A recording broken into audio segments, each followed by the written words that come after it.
China turns up the pressure on Taiwan with record warplane dispatches.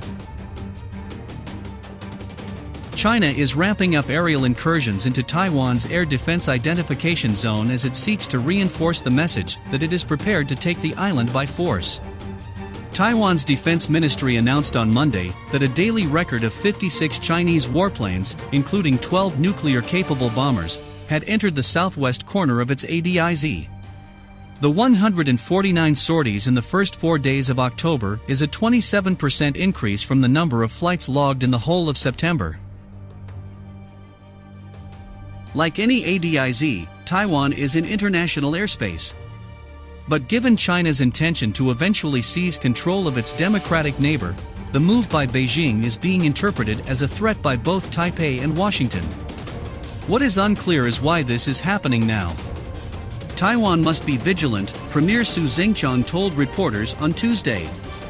China is increasingly over the top. Neither President Tsai Ing-wen nor Taiwan's foreign ministry has yet to publicly respond to Monday's incursions. Taiwan claimed by a Chinese government that has never ruled it and backed by a U.S. government that does not officially recognize it is now caught in the middle of rising tensions between the world's two largest economies. Ministry data, compiled by Washington-based defense analyst Gerald C. Brown, shows a growing number of Chinese bombers joining the flights, which typically enter the space between the southern Taiwanese city of Kaohsiung and the Taiwan-controlled Pratas Islands in the South China Sea. The ministry began releasing reports on Chinese flights into Taiwan's ADIZ in September 2000. China's People's Liberation Army hasn't fought a war since 1979. The flights near Taiwanese airspace provide a training opportunity, while also facilitating intelligence gathering, Brown said, adding that they also serve to probe Taiwan's air force for weakness while wearing it down as it scrambles jets to intercept Chinese aircraft. Although China's primary motives remain unknown, Brown said, what we can say with more certainty is that the PLA's goals towards Taiwan remain as stated, and it is growing in confidence. The spike in flights comes between China's National Day holiday on October 1st and Taiwan's on October 10th.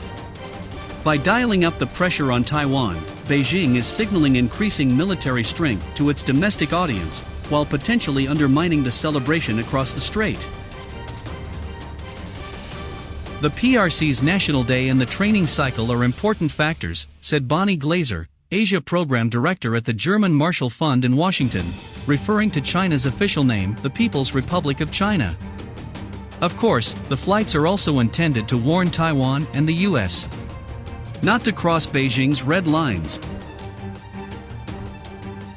If the PRC believes it needs to send a stronger warning signal, among the options it could consider is flying in Taiwan's airspace, or even over the main island, but I don't think it is building up to that, she added. On Monday, China Ministry of Foreign Affairs spokesperson Hua Chunying offered a glimpse into which red lines are currently on Chinese officials' minds. The U.S. has been making negative moves by selling arms to Taiwan and strengthening official and military ties with Taiwan, including the launch of a $750 million arms sale plan to Taiwan, the landing of U.S. military aircraft in Taiwan, and frequent sailing of U.S. warships across the Taiwan Strait, Hua said. These provocative moves undermine China-U.S. relations and regional peace and stability. China is firmly opposed to them and has taken necessary countermeasures. While unfriendly Chinese aircraft have been making their presence felt to Taiwan's west, unofficial allies spent the weekend conducting exercises to its east, which may have been a factor in Monday's spike in Chinese aircraft. The USS Ronald Reagan, USS Carl Vinson, and HMS Queen Elizabeth were joined by Japan's helicopter destroyer JSISE for exercises in the waters between Taiwan and Okinawa, according to a Monday release by the Japan Maritime Self-Defense Force. Additional American, British and Japanese vessels were joined in the drills by ships from New Zealand, Canada, and the Netherlands. White House Press Secretary Jen Psaki told reporters on Monday that American support for Taipei remains rock solid. We urge Beijing to cease its military, diplomatic, and economic pressure and coercion against Taiwan, Psaki said. We are also in touch privately, conveying clear messages through diplomatic channels.